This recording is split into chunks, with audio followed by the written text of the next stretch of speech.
Bonjour et bienvenue dans cette nouvelle séquence, la quatrième consacrée à la séquence 4 du programme de géographie de la classe de 5e, séquence dédiée à la question des ressources, l'eau et le pétrole, deux ressources à ménager.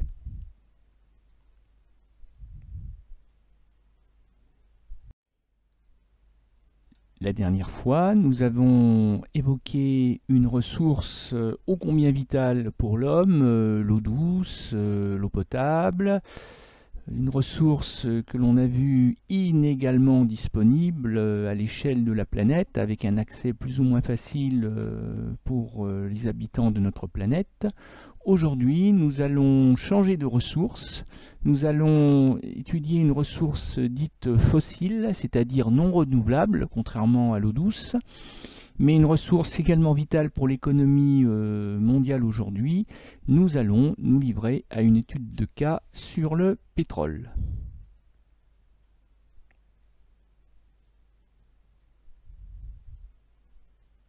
Grand D, la gestion du pétrole et ses enjeux au Moyen-Orient. Eh bien écoutez, quitte à choisir un pays producteur et consommateur de pétrole, autant choisir le plus important. Et donc nous allons nous transporter au Moyen-Orient. Quels sont les enjeux de la gestion de cette ressource si abondante, mais non renouvelable, au Moyen-Orient?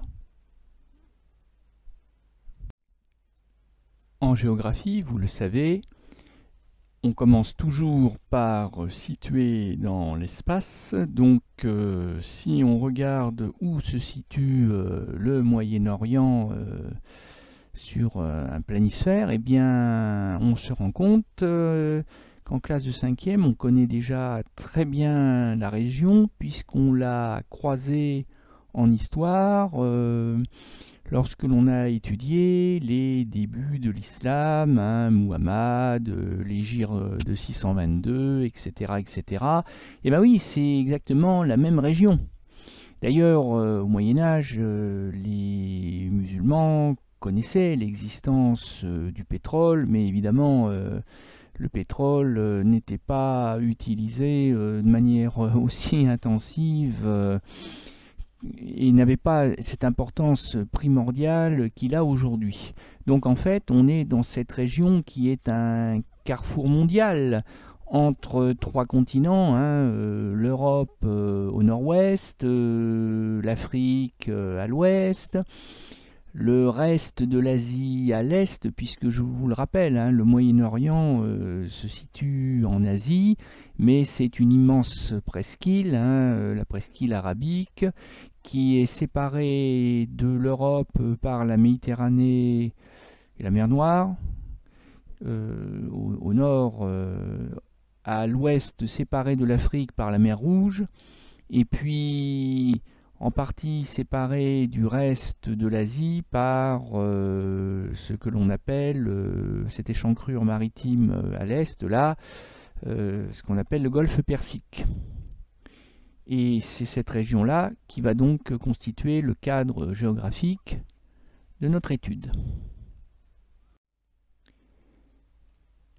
Alors, cette carte met en valeur les gisements d'hydrocarbures dans les pays dits du Golfe Persique, c'est-à-dire tous les pays qui sont frontaliers, qui sont voisins du Golfe Persique.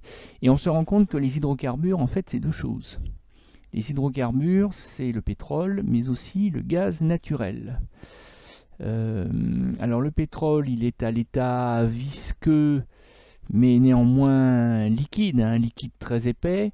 Alors le gaz, le méthane, est lui, comme son nom l'indique, à l'état gazeux, mais il est rangé dans la famille des hydrocarbures, des liquides, parce que pour le transporter plus facilement et dans des volumes plus importants, eh bien on va le liquéfier. C'est pour ça que vous voyez peut-être passer des camions-citernes sur lesquels est inscrit en gros gaz liquide. Ce qui peut paraître curieux, hein, parce qu'un gaz, encore une fois, normalement c'est gazeux. Mais le gaz rendu liquide, donc, est plus stable, se transporte dans des quantités, des volumes plus importants. Alors comment est-ce que l'on liquéfie le gaz? Eh bien, c'est en le refroidissant à des températures très très basses et en le mettant sous pression. Et puis une fois qu'on l'a transporté et qu'on l'a amené jusqu'au lieu de consommation, eh bien, il faudra faire l'opération inverse, c'est-à-dire le réchauffer pour qu'il retrouve son état gazeux originel. Et donc si l'on regarde, alors toute la péninsule arabique n'est pas constituée de gisements de pétrole et de gaz naturel. On voit bien que les taches roses ou les taches gris-bleu ardoise ne recouvrent pas toute la totalité de la région, mais on voit bien quand même que tout particulièrement autour du golfe Persique, aussi bien dans la partie terrestre que dans la partie maritime, parce qu'il va y avoir du gaz et du pétrole sous-marin, on a affaire à des gisements qui peuvent être particulièrement importants.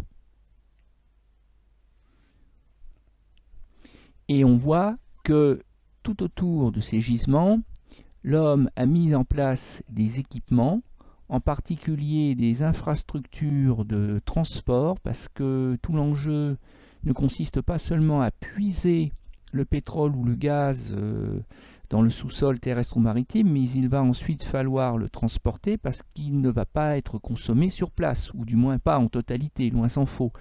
Donc ça va impliquer ensuite des équipements de transport sur lesquels je vais revenir.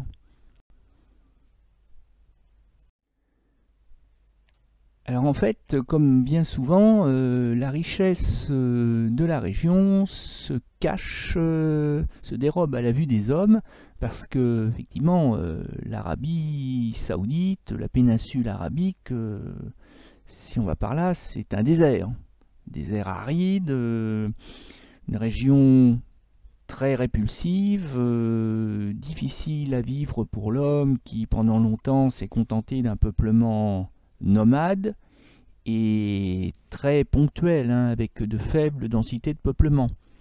Parce que la richesse, en fait, eh bien, elle est souterraine, elle est parfois assez profondément cachée. C'est un petit peu comme les nappes phréatiques du désert du Negev qui permettent aux agriculteurs israéliens ensuite d'élever des crevettes ou de faire pousser des tomates. Et bien là, on ne va pas trouver des nappes phréatiques, mais enfin encore que si, il y en a aussi, mais on va trouver donc le pétrole et le gaz. Et ici, vous avez une photo aérienne d'un gisement qui est l'un des plus importants d'Arabie Saoudite, qui est le plus récemment exploité, connu depuis les années 1960 à peu près, mais qui est dont l'utilisation a été intensifiée à partir des années 1990.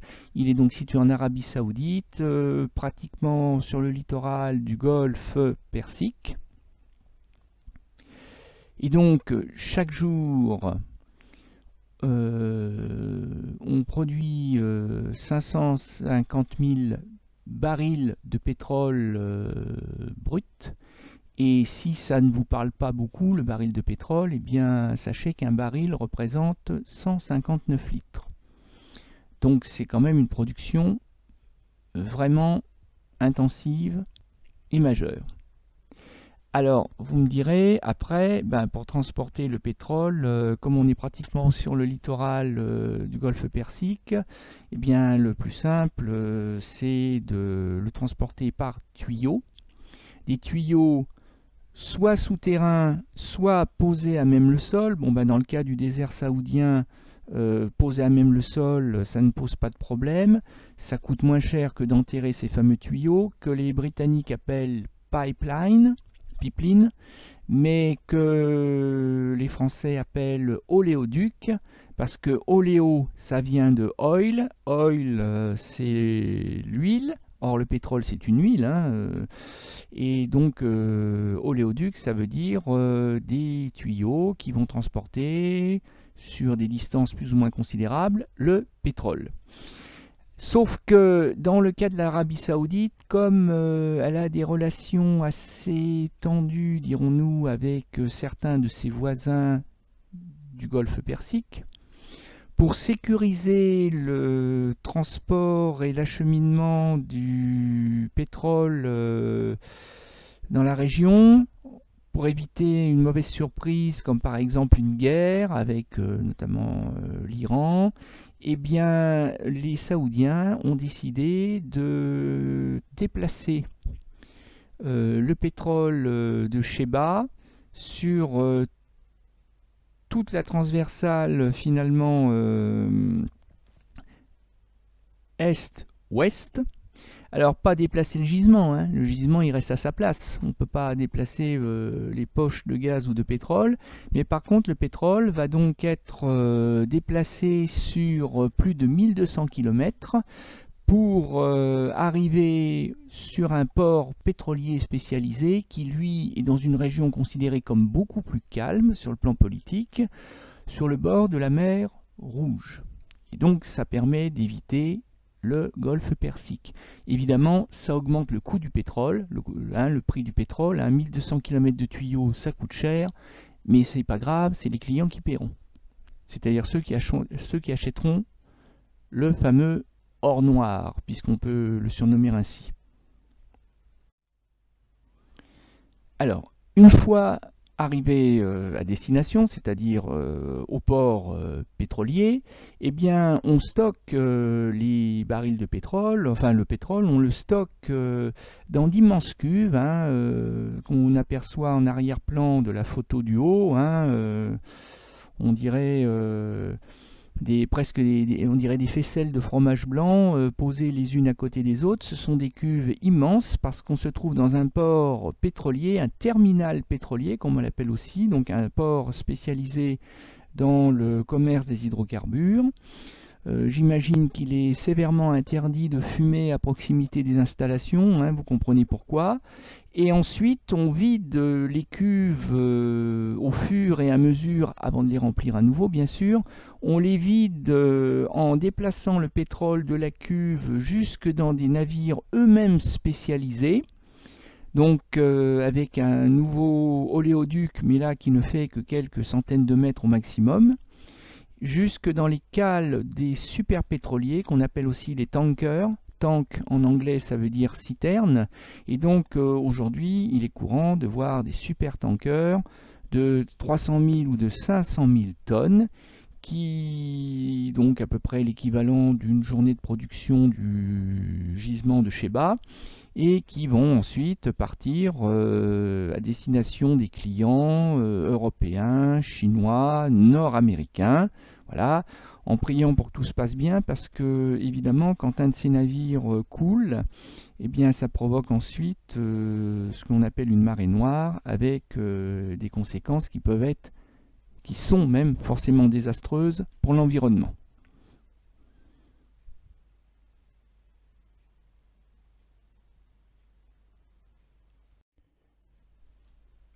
Tout à l'heure, j'ai utilisé l'expression ô combien classique d'or noir pour désigner le pétrole. Bon, je pense que vous en connaissiez la signification.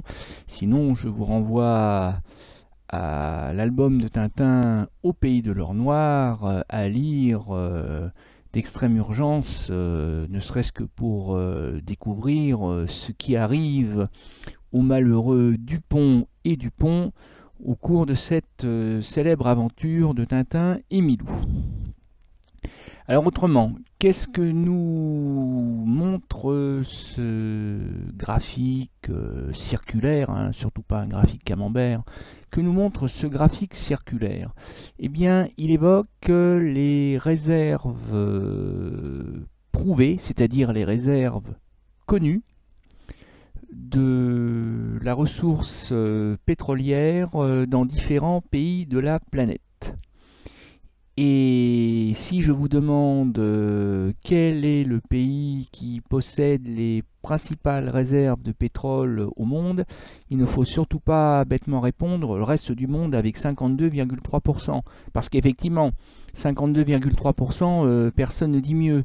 Sauf que reste du monde, ça représente plus de 180 pays. Donc ça va pas. Donc du coup, il faut aller chercher ensuite dans la partie supérieure du graphique quel est le pays qui possède les principales réserves pétrolières. Et là, c'est net, c'est le pétrole saoudien, c'est l'Arabie Saoudite qui possède un peu moins de 16% des réserves connues à ce jour. Donc 16%, ça peut paraître peu, mais en réalité c'est énorme puisque le deuxième pays qui possède le plus de réserves de pétrole dans son sous-sol, ben, c'est l'Iran, et l'Iran en possède quasi 2 fois moins. Donc c'est l'Arabie Saoudite en tête, et c'est toute la région du Moyen-Orient en réalité, puisque si on additionne au pétrole saoudien, le pétrole iranien, irakien, etc., on arrive pratiquement à la moitié des réserves de pétrole de la planète.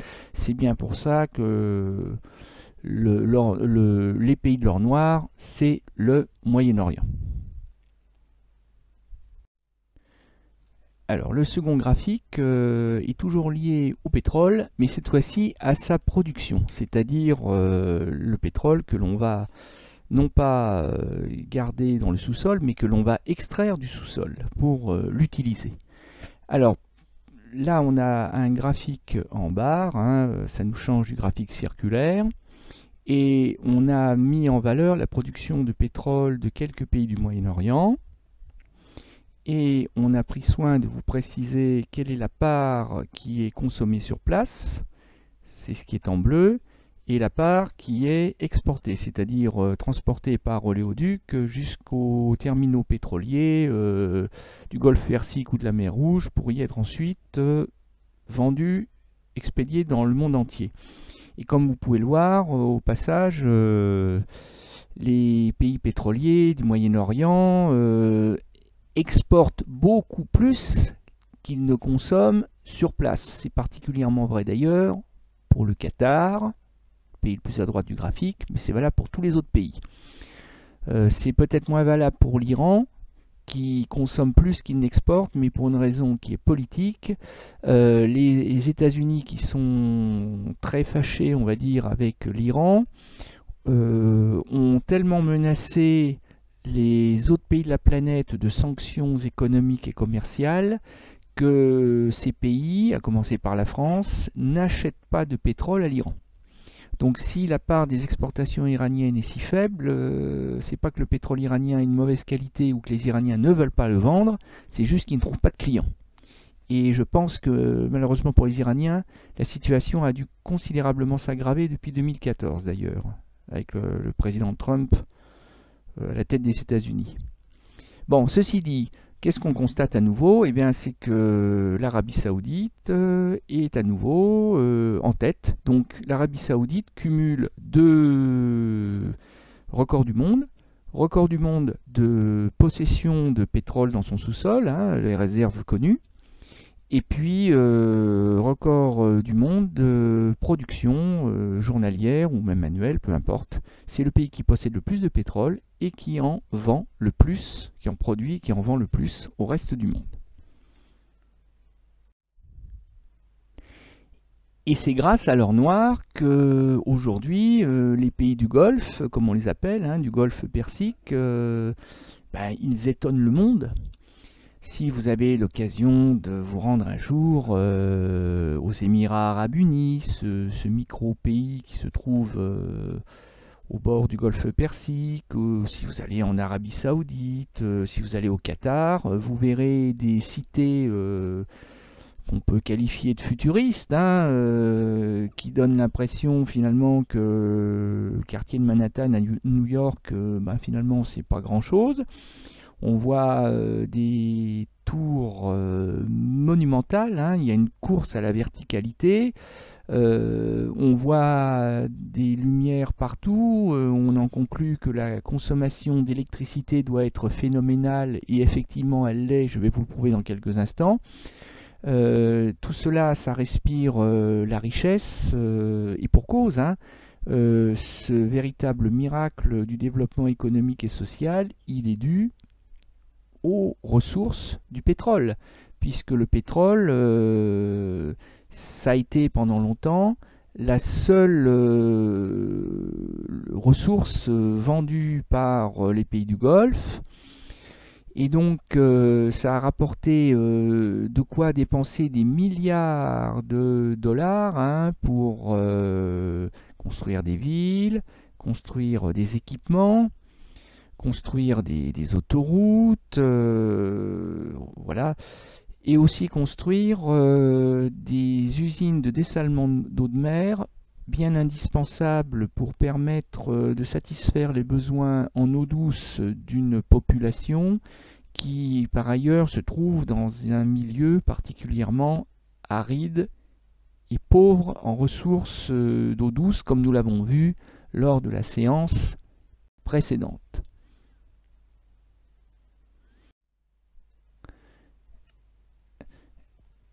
Et quand on a beaucoup d'argent comme les pays du Golfe, eh ben on peut se permettre beaucoup de choses. On peut se permettre, comme le Qatar, d'acheter des hôtels de luxe en France, en Europe. On peut se permettre de s'offrir des clubs de foot parmi les plus huppés de la planète, comme le FC Barcelone en Espagne ou le Paris Saint-Germain en France.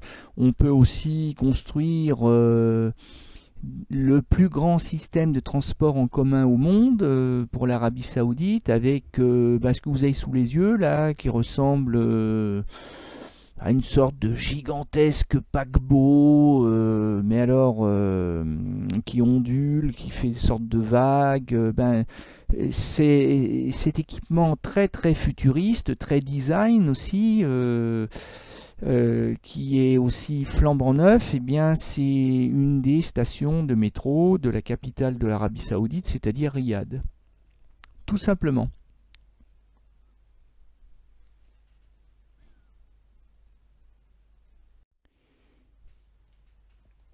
Et du coup, comme on ne regarde pas la dépense, quel que soit le domaine, on ne regarde évidemment pas la dépense en termes de consommation d'énergie. Et comme le pétrole, il y a pour ainsi dire qu'à se baisser pour le ramasser, pourquoi les habitants de la péninsule arabique et du golfe Persique, pourquoi regarderaient-ils à la dépense? Et du coup, nouveau graphique, graphique en barre, vous avez l'évolution de la consommation d'électricité par habitant en kilowattheure. Entre 1990, ce sont les barres en rouge, et 2012, les barres en bleu. Pour un certain nombre de pays, le Qatar, les Émirats Arabes Unis, l'Arabie Saoudite, l'Iran, et puis vous avez la comparaison avec le reste du monde. Et alors, force est de constater que, mis à part l'Iran, les trois autres pays de notre tableau, hein, les trois autres pays du Golfe Persique, là, le Qatar, les Émirats Arabes Unis et l'Arabie Saoudite, explosent véritablement la moyenne mondiale de consommation d'électricité. C'est simple, les Qataris, hein, les habitants du Qatar, ils détiennent le record mondial de CO2. 44 tonnes par habitant, c'est-à-dire ils arrivent à faire presque 3 fois plus qu'un Américain, qui est pourtant connu pour être un pollueur notoire de la planète, 8 fois plus qu'un Chinois et 22 fois plus qu'un Indien.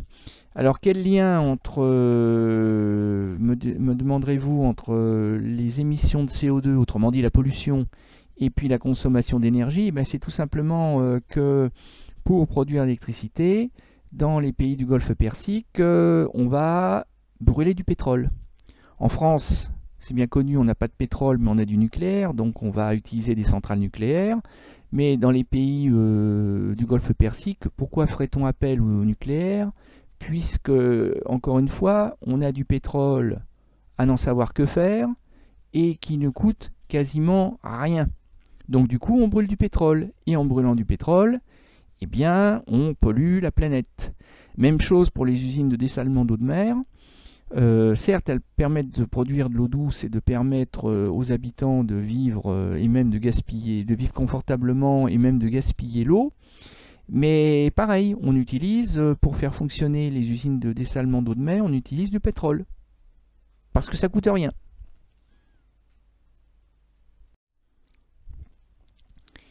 Et si on continue la lecture du texte, on nous dit que 80% du mix énergétique du pays vient du gaz et seulement 20% du pétrole. Donc en fait, vous voyez, c'est même pas le pétrole qui est le plus consommé au Qatar, c'est le gaz. Tout simplement parce que le Qatar a très peu de pétrole. Par contre, c'est le premier producteur de gaz au monde. Et du coup, c'est l'industrie qatari qui consomme le plus d'énergie. Ceci dit, comme l'électricité est gratuite et que du coup il n'y a pas de pénalisation du gaspillage, c'est-à-dire qu'on ne met pas des amendes aux gens quand ils exagèrent, eh bien les habitants eux-mêmes contribuent au gaspillage de la ressource et contribuent à la pollution de la planète.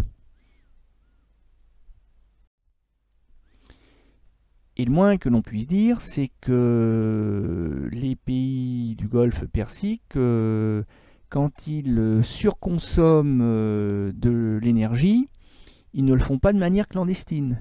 Bien au contraire. Ils étonnent le monde, littéralement. Vous avez eu l'occasion peut-être de visionner le petit reportage sur Ski Dubaï. Si ça n'est pas encore fait, je vous invite à aller voir la vidéo dont le lien vous a été transmis sur votre ENT, parce que ça vaut quand même le coup. Faut reconnaître qu'on a affaire à une prouesse technologique. Parce que implanter une station de ski, bon certes en modèle miniature, mais une station de ski quand même, une station de ski alpine à l'intérieur d'un gigantesque centre commercial au cœur d'un tout petit état pétrolier, celui des Émirats Arabes Unis, avouez que le scénario n'était pas écrit d'avance.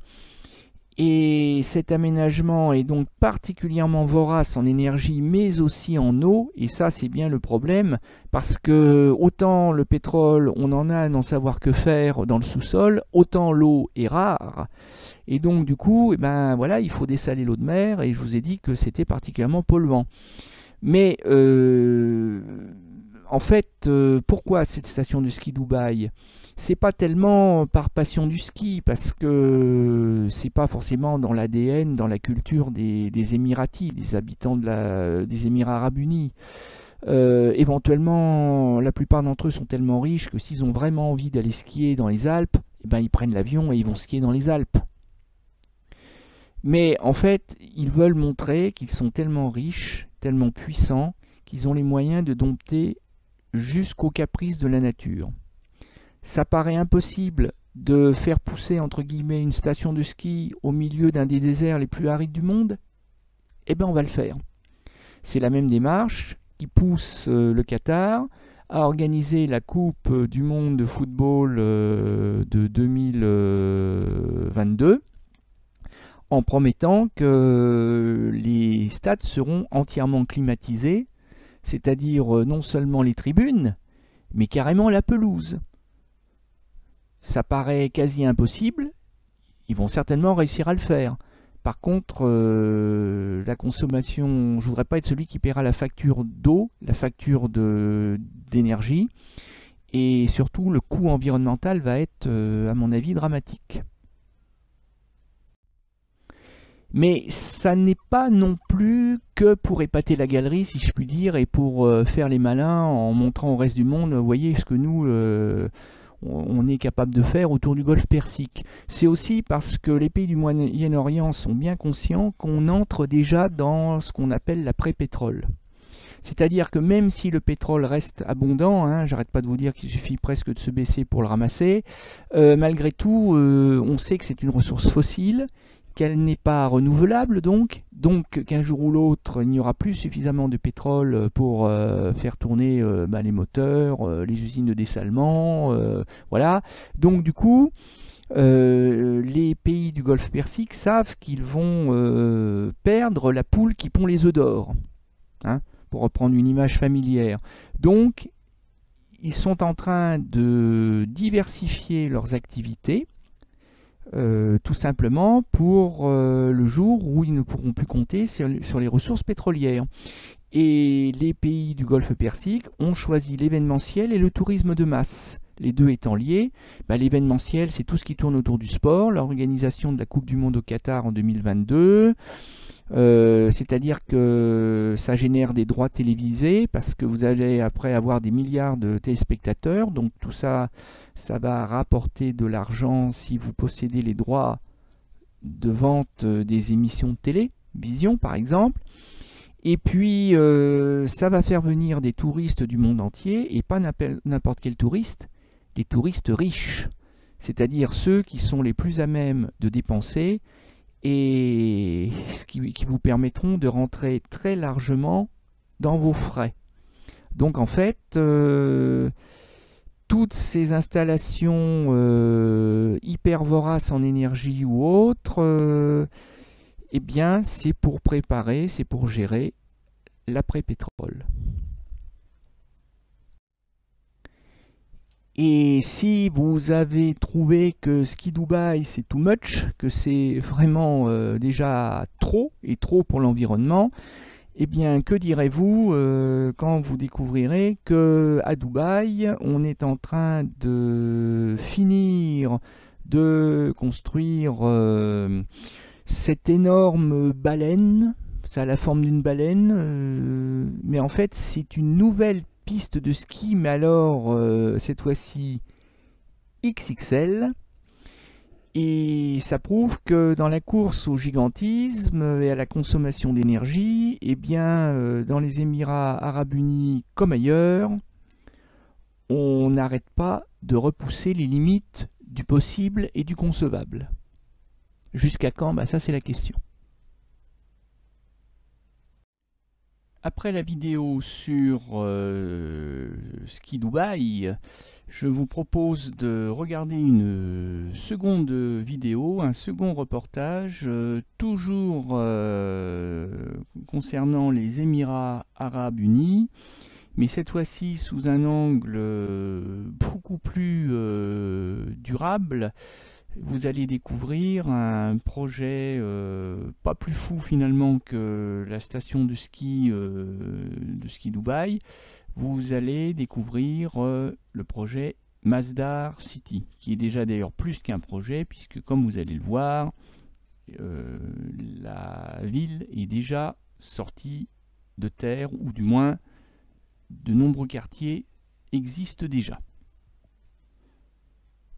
Bien entendu, vous trouverez le lien dans votre espace numérique de travail.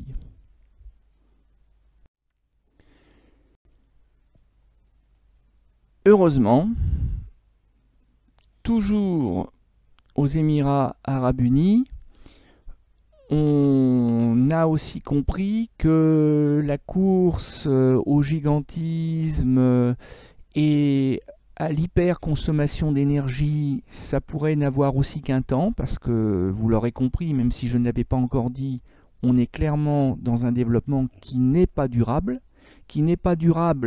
parce que il favorise le pilier économique et par contre il oublie complètement le pilier environnemental, donc il ne peut pas être durable ce développement, et du coup on voit heureusement des gens qui sont conscients que la catastrophe écologique peut arriver, et donc vous avez des gens qui sont au contraire en train de réfléchir à des projets alternatifs de cités durables, et vous en avez un bel exemple ici avec Masdar City, et je vous invite à aller voir la vidéo que j'ai également préparée à votre intention. Vous trouverez le lien disponible dans votre ENT.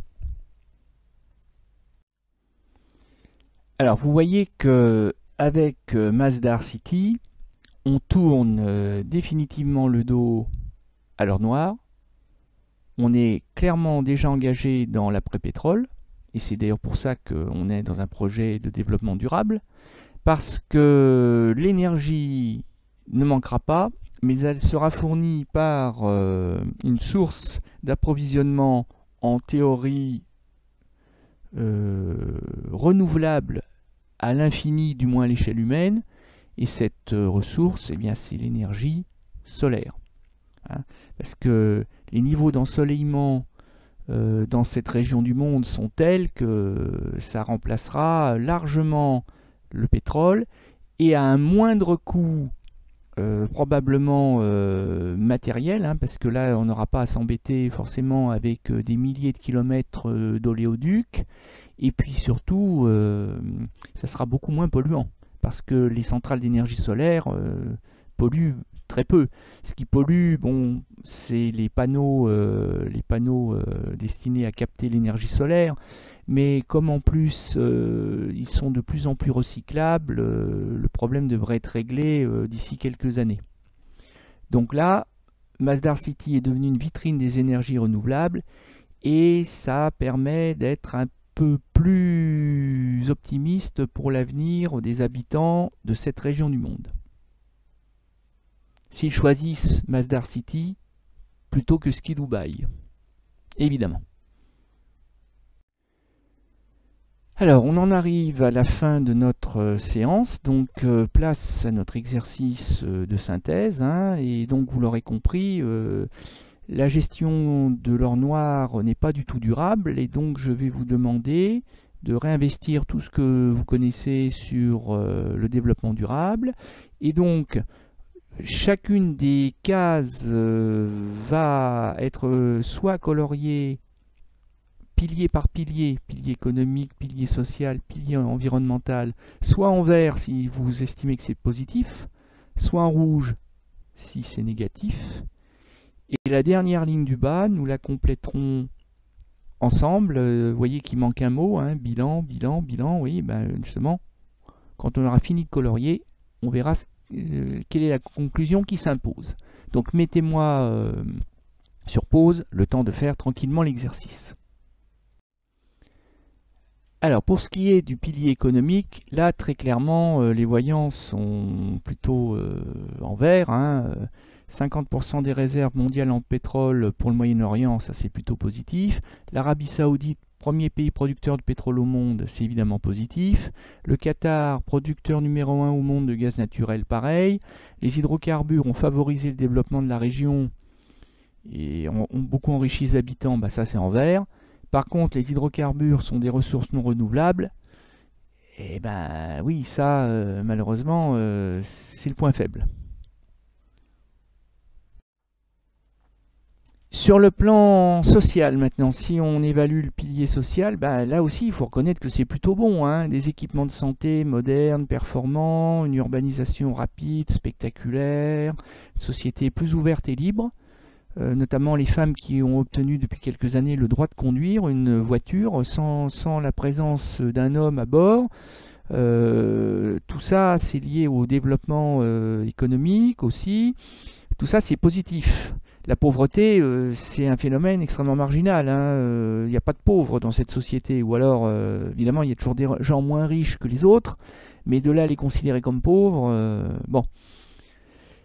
Par contre, les inégalités sociales malgré tout explosent, hein, parce que vous avez des énormes écarts de richesse entre les riches qui roulent en Rolls-Royce, en Ferrari même, que dis-je, la Rolls-Royce c'est pour les vieux, en Ferrari, et puis les pauvres, parce que malgré tout il y en a quand même, mais les pauvres ce sont les travailleurs immigrés, c'est-à-dire ceux qui construisent les stades de foot au Qatar par exemple, ou les ouvriers immigrés qui travaillent dans les raffineries de pétrole ou les puits de pétrole de l'Arabie Saoudite par exemple.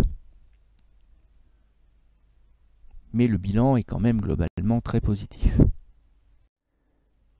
Alors du coup, si on s'arrêtait juste au pilier économique et social, on pourrait dire, ah bah tiens, oui, c'est durable. Mais il y a le pilier environnemental, et là, tous les voyants sont en rouge.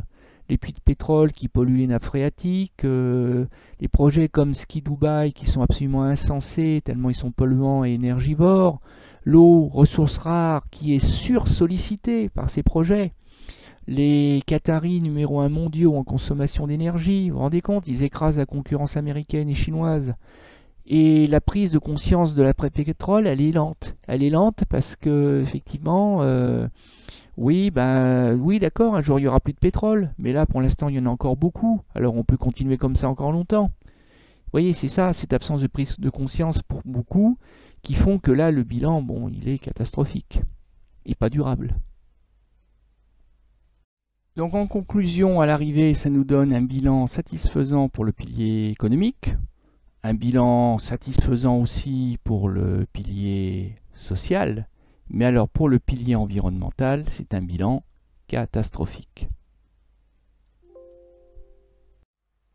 Alors, quels sont les chiffres clés à retenir de notre séance concernant le pétrole et ses enjeux au Moyen-Orient? Alors tout d'abord, le fait que l'Arabie Saoudite est au premier rang mondial pour la production de pétrole, comme d'ailleurs pour la ressource. 50% de la ressource pétrolière connue actuellement dans le monde est située globalement au Moyen-Orient, c'est-à-dire l'Arabie Saoudite donc, mais aussi l'Iran en particulier, les Émirats Arabes Unis, etc., etc. Et puis dans un autre domaine, mais directement lié à la consommation d'énergie, le Qatari, ou le Qatarien, on peut dire les deux, est champion du monde, et alors là, haut la main, de la pollution, puisqu'il produit chaque année l'équivalent de 44 tonnes de CO2 chaque année. Mais on ne dira pas bravo.